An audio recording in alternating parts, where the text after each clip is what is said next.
नमस्कार दोस्तों। आज हम बात करेंगे स्पेशल बीमारी है, बहुत कम होती है, कम लोगों में होती है। कहते हैं प्लाज्मा सेल डिसऑर्डर्स। तो इसमें क्या होता है,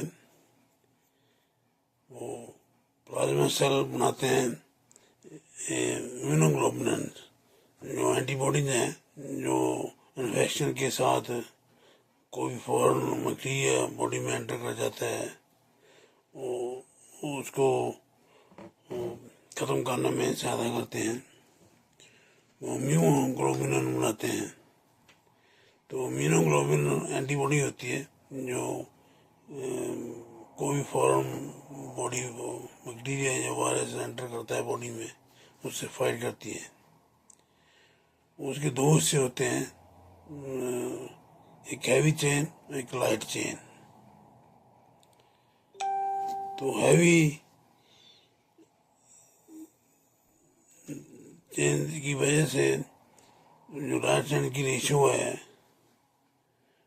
वो लाइट चेन ज़्यादा बनने लगती हैं। तो लाइट चेन, हैवी चेन से लाइट चेन की रेशियो जो उसमें गड़बड़ हो जाती है। और लाइट चेन बढ़ जाती है तो चीज के हिस्से में कभी किसी भी हिस्से में जाकर ब्लड से ऑर्गन के में जमा हो जाती है। जिस ऑर्गन में जमा, जिस भी अंग में वो जमा होगी, उसके हिसाब से सिम्टम, अलामतें होंगी। तो अलामतें कैसे होती हैं, जैसे यदि किडनी में, गुर्दे में जाकर जमा हो जाए तो उसे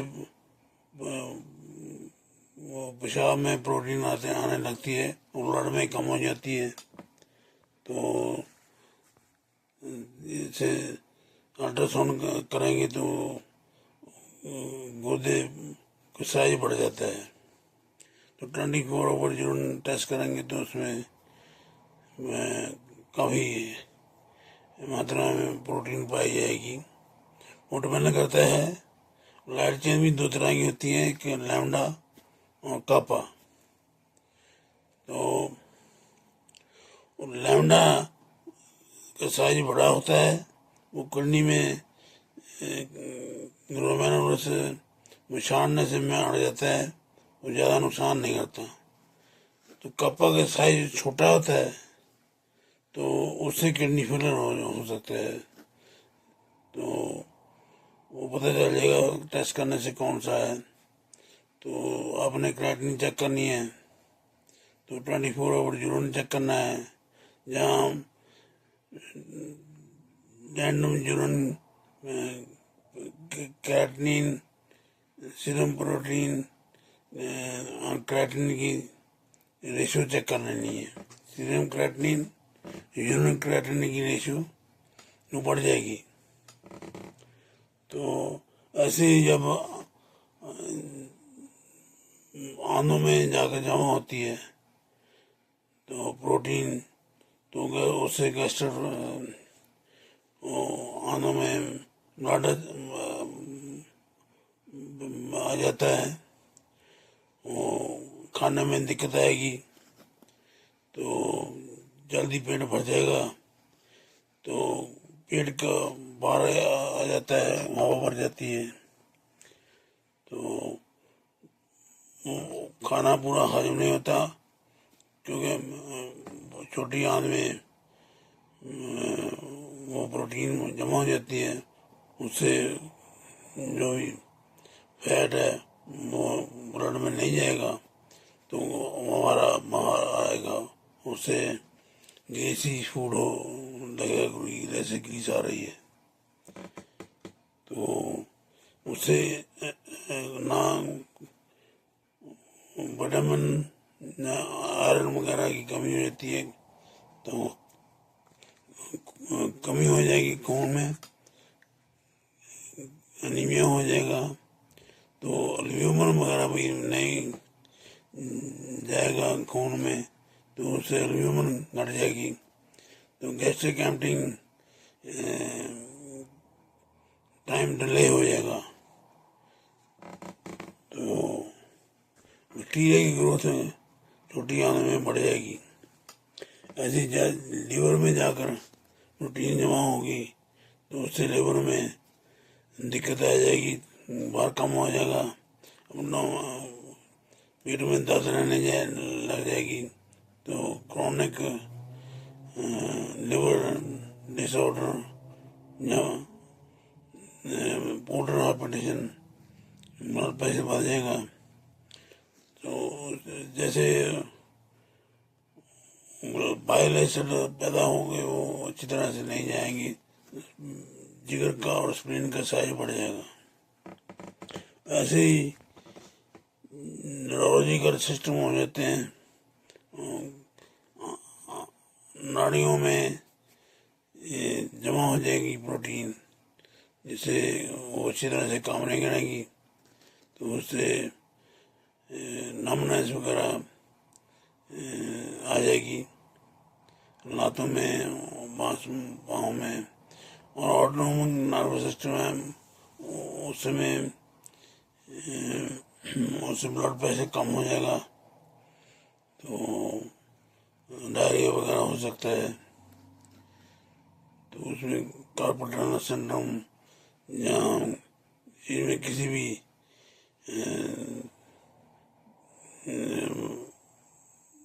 न्यूरोपैथी हो जाएगी, EMG वगैरह से पता चल जाएगा, नार्व कंडक्शन स्टडी से करने से पता चल जाएगा, उसमें ऐसी अलामतें आ जाती हैं। तो कार्डिक जब दिल में जाकर जमा होगी तो चेस्ट पेन हो सकती है, तो सांस चढ़ने लग जाएगा, तो ECG करेंगे तो लो वोल्टेज आ जाएगी, या नर्व कंडक्शन स्टडी उससे रिदमिया हो जाएगा। तो जब आप एको वगैरह कराएंगे तो उसे मेडिकल का साइज बड़ा हुआ होगा, तो कार्डियोमायोपैथी हो जाएगी, दिल पूरी तरह से काम नहीं करेगा, तो हार्ट फेल हो जाएगा, जिससे रिएक्शन फ्रैक्शन वगैरह बनी रहती है, लेकिन पूरी तरह से खून को सर्कुलेट नहीं, खून को बाहर आने में दिक्कत आएगी, तो रिदमिया हो सकता है। तो कार्डियक MRI करेंगे तो उससे में पाया जाएगी वो दिल से बाहर निकलने में डाई को दिक्कत आएगी, तो काफ़ी लेट देखेगा दिल उससे, तो ऐसे खून में दिक्कत आ जाएगी, फैक्टर 10 की डेफिशिएंसी आ जाएगी, PTT चेक करेंगे तो बड़ा होगा, तो वो लिवर में मरते हैं, जब लिवर में जमा हो जाएगी तो उससे दिक्कत आ जाएगी ब्लड में, तो ब्लड वेसल की में वाल में जमा आएगी जी, तो उससे जो ब्लड वेसल हैं उनकी नाड़ियाँ हैं वो फ्रेजाइल हो जाएंगी, आसानी से टूट जाएंगी, उससे आपको सिम्टम वगैरह आ सकते हैं, चमड़ी के नीचे खून बगने लग जाएगा, उससे आँखों के इर्द गिर्द होगा, तो उसको रेटिना आई कहते हैं। तो ऐसे में चमड़ी के नीचे खून बहेगा तो वो दिखाई देगा। तो ऐसे ही मस्कुल स्केलेटल सिस्टम है, उससे उसमें जमा हो जाएगा प्रोटीन, तो ऐसे टंग में जमा हो जाएगा तो उसको हम मैक्रोग्लोसिया कहते हैं, और टंग का जीभ, उसको पेशेंट को बोलो जीभ निकालो वहाँ, वो उसका साइज बड़ा होगा। तो ऐसी मसल हाइपरट्रॉफी, मसल का साइज बढ़ेगा, तो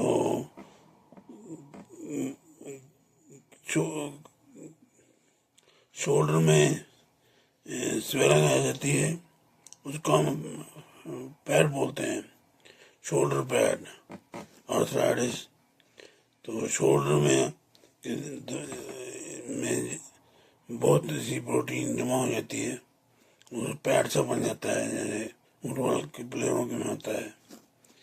तो वो इसमें पिक्चर भी दिखाई है उसकी, आप देख लेना। ऐसे सामने में बनाना है, इसका साइज बढ़ जाता है, तो कार्बोहाइड्रेट संडम हो जाएगा।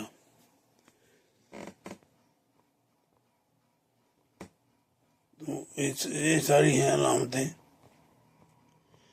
तो इसका आप टेस्ट वगैरह से आपको पता चलेगा, पेशेंट के पूछने से सारा कुछ पता चल जाएगा। तो इसमें टेस्ट कौन से करने हैं? टेस्ट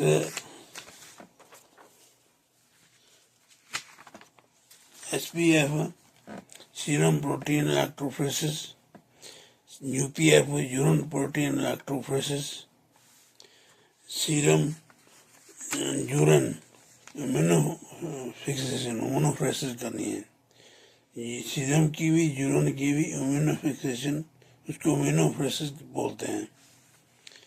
उसके से आपको पता चलेगा कि लैम्डा और कपा की रेशो क्या है, FLC रेशो क्या है। तो FLC बोलते हैं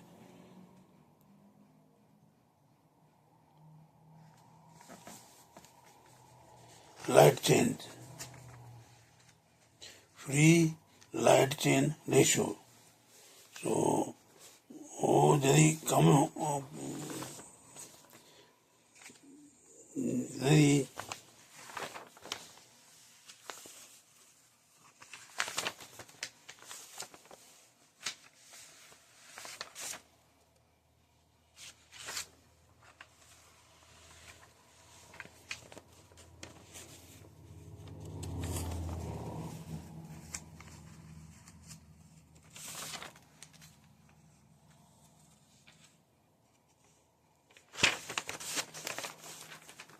वो फ्री लाइट चेन जो रेशो है, उससे पता चल जाएगा ये कौन सा माइलोडोसिस है। ब्रॉडली तो बोलेंगे इसको light chain myeloid, light chain amyloidosis. तो यदि लैम्डा और कापा है, उससे रेशो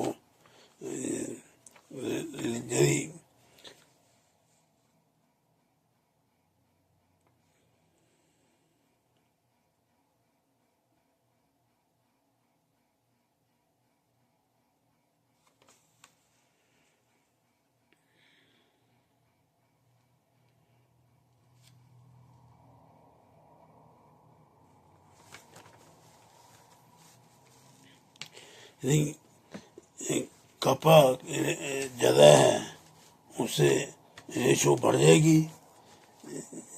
कपा और लैम्डा, यदि कपा ज़्यादा है तो उससे रेशो बढ़ जाएगी, यदि लैम्डा ज़्यादा है तो रेशो कम हो जाएगी। यदि 0.226 2 काटेगी है तो लैम्डा ज़्यादा बनता है। तो लैम्डा में किडनी में प्रॉब्लम आ जाती है। यदि कपा ज़्यादा है तो उसका साइज छोटा होता है,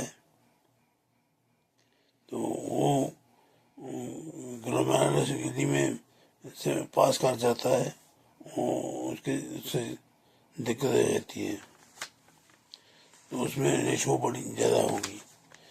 यदि ये रेशो 1.65 से ज़्यादा है तो उसको कपा माइलोडोसिस बोलते हैं। तो नॉर्मल रेशो होती है 0.26 से लेकर 1.65 तक, जो ये नॉर्मल होती है। तो यदि कम हो तो वो भी माइलोडोसिस होती है, ज़्यादा हो तो वो भी माइलोडोसिस होती है।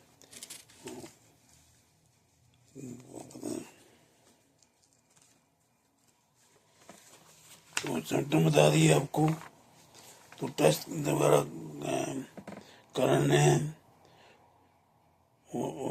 FLC फ्री लाइट चेन की रेशो देख लेनी क्या है, उससे आप पता चलेगा कौन सी हमारा डोसेज है।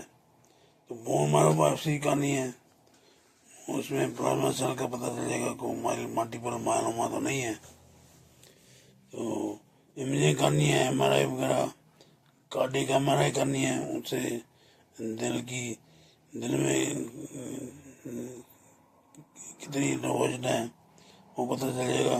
और इकोकार्डियोग्राफी कर लेनी है, ECG कर लेनी है। तो BNP टेस्ट करना है और सीरियम ट्रोपोनिन टेस्ट करना है। तो यूरिन में 24 आवर यूरिन देख लो और यूरिन क्रिएटिनिन रेशो चेक करानी है। ब्लड में CBC पे डेफ करनी है, देख लेना अनीमिया है कि नहीं। तो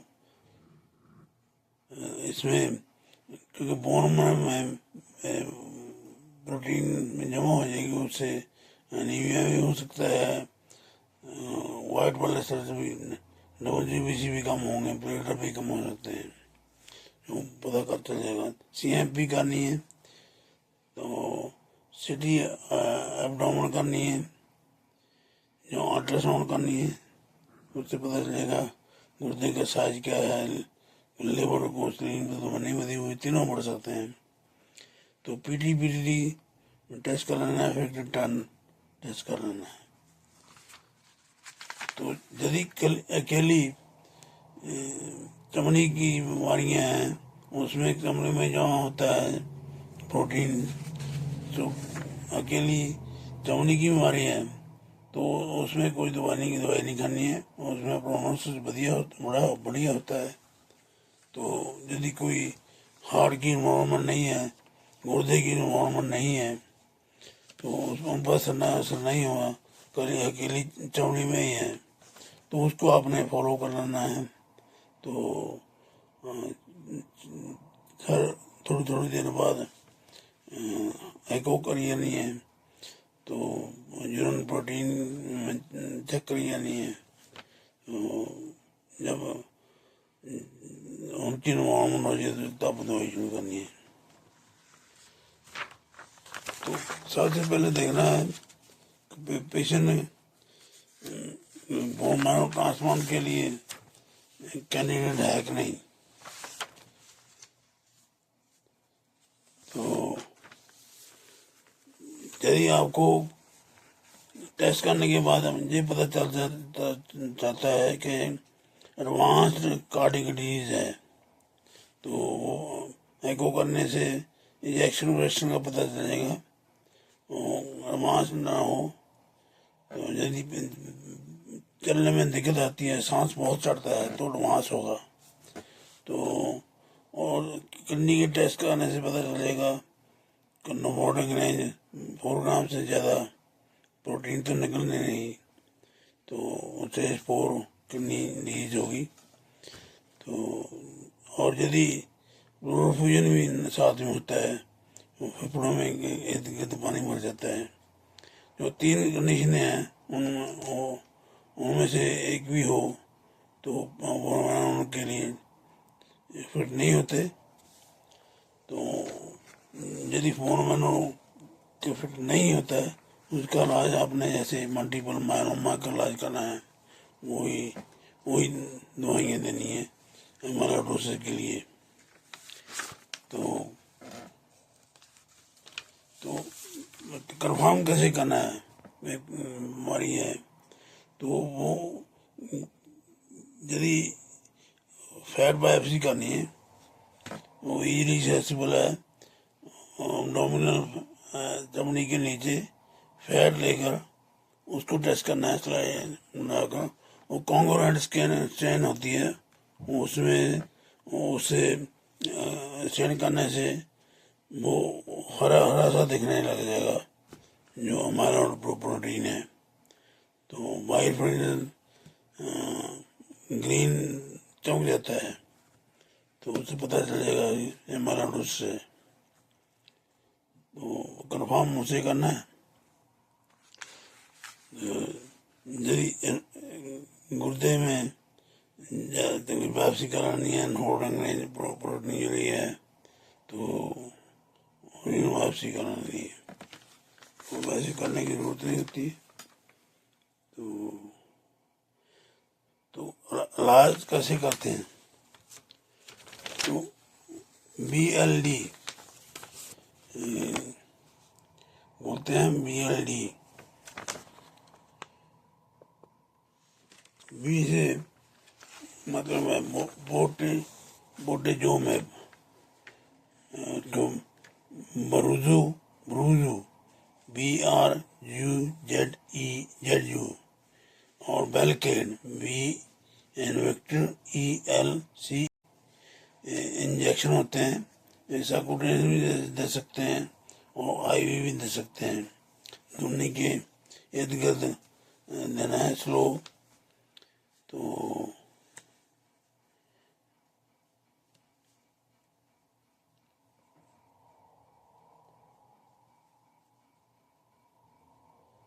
से 2.5 मिलीग्राम 1.3 मिलीग्राम पर मीटर स्क्वायर देना है। तो metre square body surface area के हिसाब से देना है। तो सिंपल सा मैं फार्मूला है, तो जितने मिलीग्राम ही देना है उसको जितने मिलीग्राम है, जैसे 2.5 मिलीग्राम है, उसको गुना करना है 1.82 से। 1.82 से वो सरफेस एरिया बन जाएगा। तो उसके हिसाब से जितनी डोज है तो उतनी दी जानी है। तो इसकी डोज है 1.3 मिलीग्राम पर मीटर स्क्वायर। तो उसको 1.82 से गुना करेंगे तो 2.3 हो जाएगा। वो इंजेक्शन आता है 2.5 मिलीग्राम या 3.5 मिलीग्राम या 1 मिलीग्राम। वो आपने 2.5 मिलीग्राम का इंजेक्शन दे देना है। उसका पूरा स्केड्यूल होता है, उसको फॉलो करना है। तो साथ में दवाई देनी है लेनालिडोमाइड। लेनालिडोमाइड इसका ट्रेड में होता है लेवलिमिड, जहाँ एल्बोजन 10 मिलीग्राम या 15-20 मिलीग्राम में की मात्रा में आता है। तो तीसरी दवाई इसके साथ देनी है डेक्सामेथासोन। ये 3 दवाइयाँ का कम्बिनेशन है, इसको बोलते हैं BLD। ये सभी अमेरिका में सभी जगह यही बातें हैं। फर्स्ट लाइन ट्रीटमेंट चाहिए BLD। Bortezomib lenalidomide and dexamethasone. Dexamethasone 40 milligram से शुरू करनी है, तो वो हर रोज देनी है। एक से पहले दिन से लेकर 4 दिन तक। तो हर हफ्ते हर साइकिल के पहले 4 दिन देनी है। तो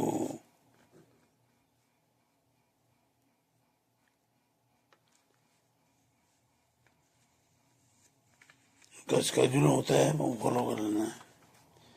लेनालिडोमाइड दवाई है, वो भी भर सकते हैं।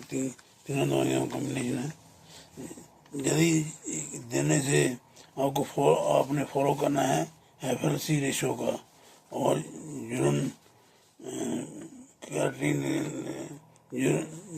सीरम यूरिन क्रिएटिनिन रेशो को और प्रोटीन कितनी निकलती है, तो उसको फॉलो करते रहना है। यदि नॉर्मल आ जाता है तो फिर आपने मेंटेन कर पाता है इसको, पेशेंट को। यदि रैश हो जाता है तो यहाँ ट्रीटमेंट असर नहीं करता है, तो फिर आपने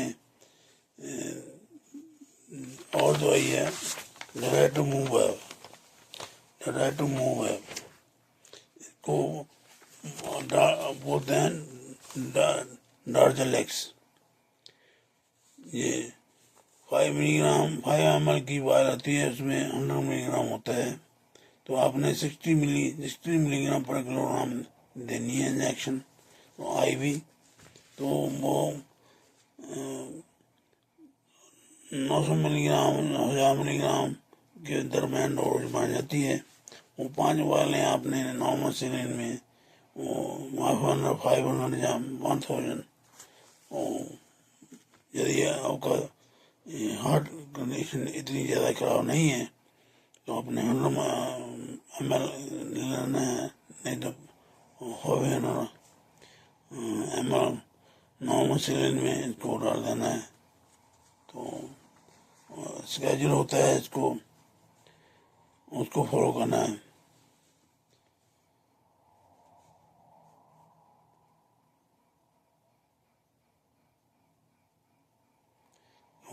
हफ्ते में 1 बार देना है। तो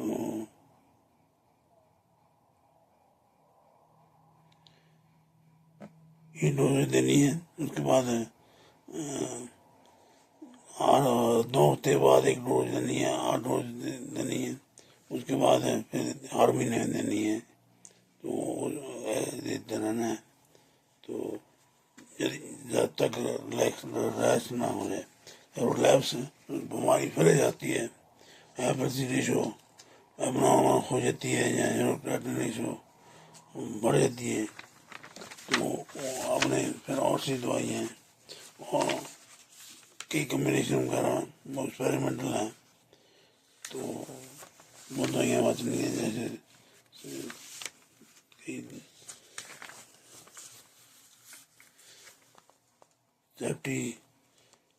सेप्टिजल जोमेब या आइक्सा जोमेब टेबलेट होती है, वो हफ्ते में 1 बार लेनी है। तो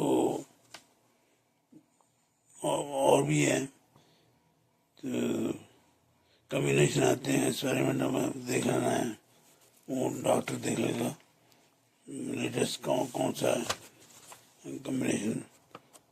आपने तो पेशेंट को रेफर कर देना है, वो हेमेटोलॉजिस्ट डिसाइड करेगा कि कौन सा कम्बिनेशन देना है। तो इलाज है, तो प्रोग्नोसिस यदि एडवांस डिजीज हो, गुर्दे भी साथ में है, तो प्रोग्नोसिस अच्छी नहीं होती। तो 6 महीने में काम हो जाएगा पेशेंट का।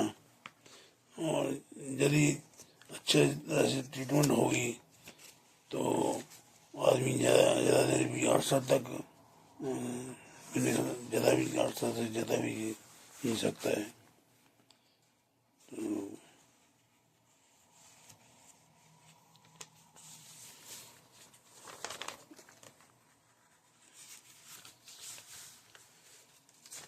आपने वैक्सीन का अपडेट कर रखनी है, तो नो वैक्सीन देनी है।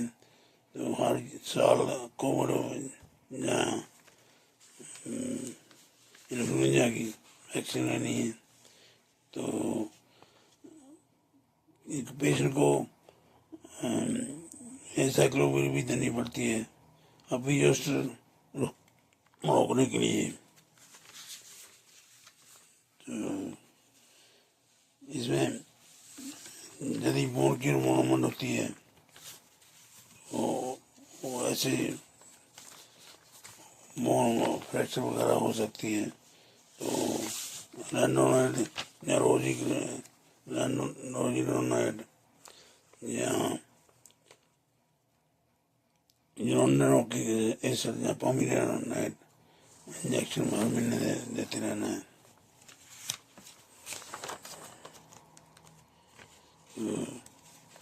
बीमारी बहुत खतरनाक होती है, लेकिन इलाज करने से आदमी 8 साल तक या उससे ज़्यादा जी सकता है। Thank you. अभी सभी के लिए शेयर कराना है और लोगों से भी शेयर कराना है ताकि उनका ज्ञान भी बढ़ सके।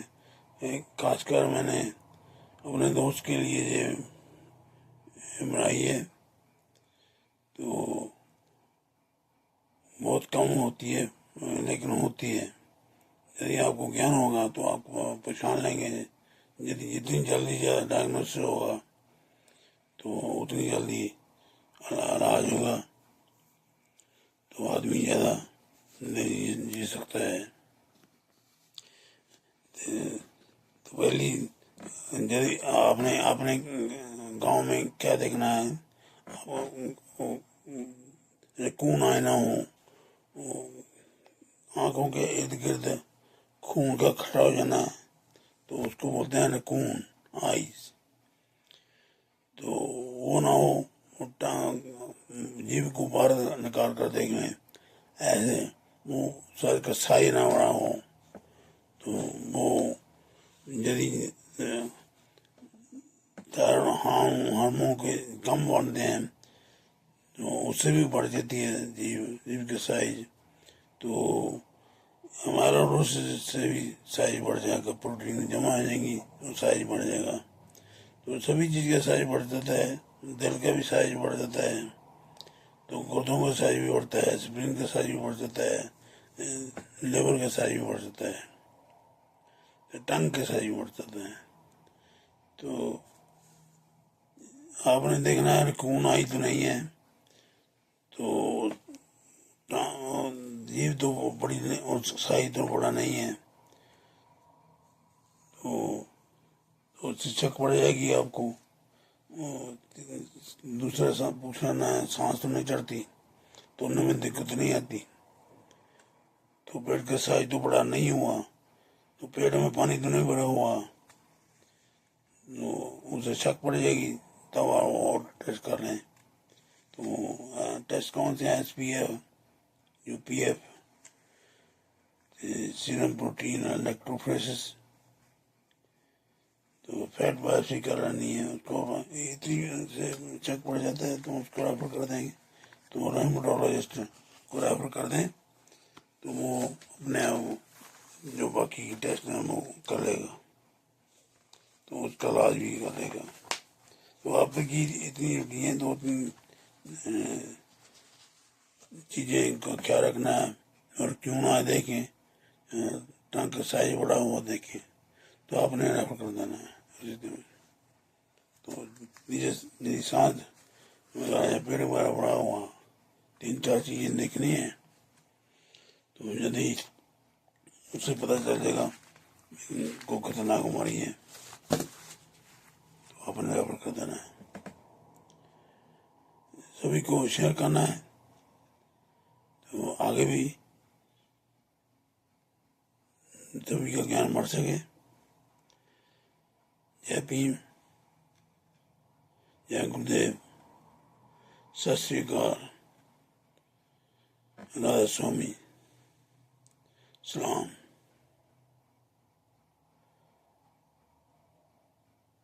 वाहिगुरू का खालसा, वाहिगुरू की फतेह।